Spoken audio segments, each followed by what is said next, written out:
Hey, welcome to Cooking Enthusiasts. This is our series, Cooking with Cast Iron, and today we are presenting searing salmon. So we're starting here with a 9-inch cast iron skillet over high heat. We've got it cranked up all the way on a glass top stove. And I'm going to tilt this pan inward so you can get a look toward the camera, I should say. Tilt it toward the camera, you can get a look. Now that haze represents the cooking surface, which has reached optimum heat, high heat level to begin searing the salmon.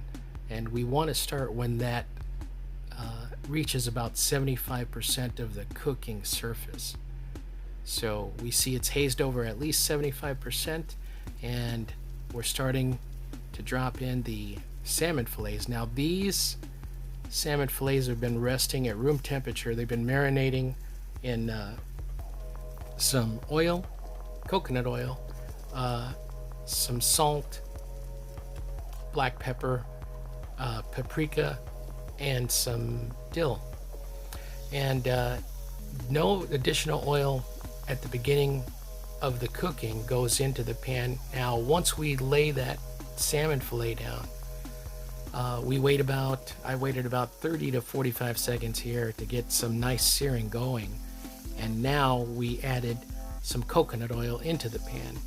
And as I swirl this around, we're ensuring that the fillet is getting as much of a coating of oil to whatever is exposed to that high heat cooking surface.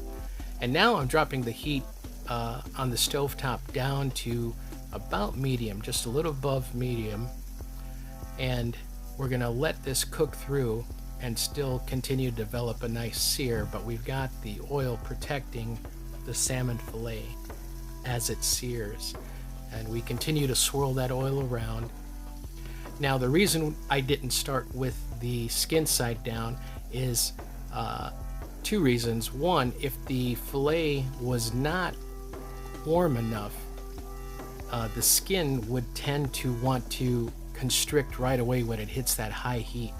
And what that can do at times is it will cause the skin to either burn or to stick or to even tear away as it touches that, makes contact with that high heat cooking surface. So now at this point here, I'm going to go ahead and take a look to see how well these are going to release. They're going to release quite easily. I see that they've cooked about halfway through, upward from the cooking surface, about halfway through the fillet. So now I'm going to flip these over, and we've got some really nice sear on there, really nice color, and get the second one flipped over there as well. So now the skin side, having flipped this over, is not going to take, the fillet is not going to take as long to cook through. So this is going to be a shorter cooking time.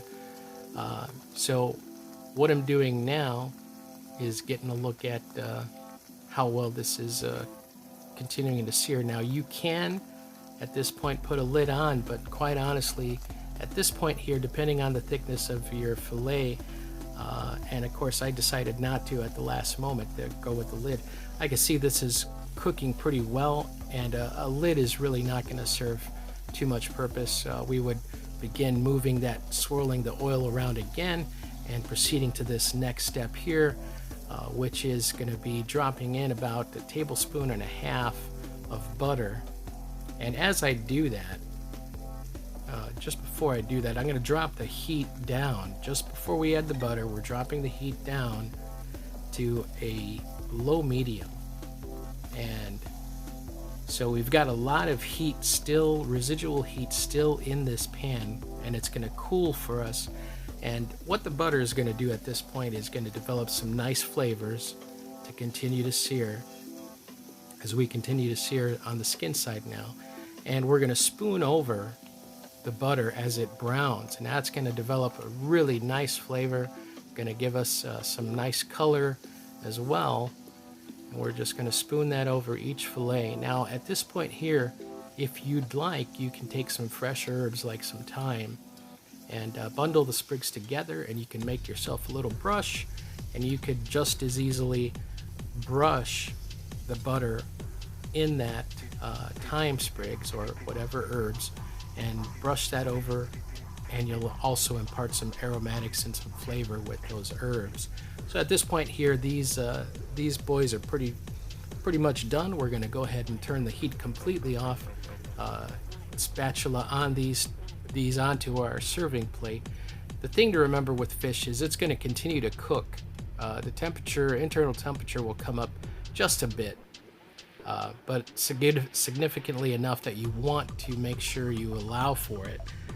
So you want to plate that as the fish continues to cook. And now I'm going to pour over some of that nice brown butter, and we're going to get some extra flavor and nice aromatic here. But so this is the technique, and you can experiment with it, but you definitely want to let your salmon warm to room temperature for at least 30 minutes as it's marinating. And you want to get your pan up to high heat, and you want to make sure you start the sear with at least a 75% of your cast iron pan hazed over. So we've got some nice, really nice sear, really nice color, a lot of nice flavor. And this salmon did come apart very easily from the skin. It was very juicy, very flavorful, and the skin was nice and crisp.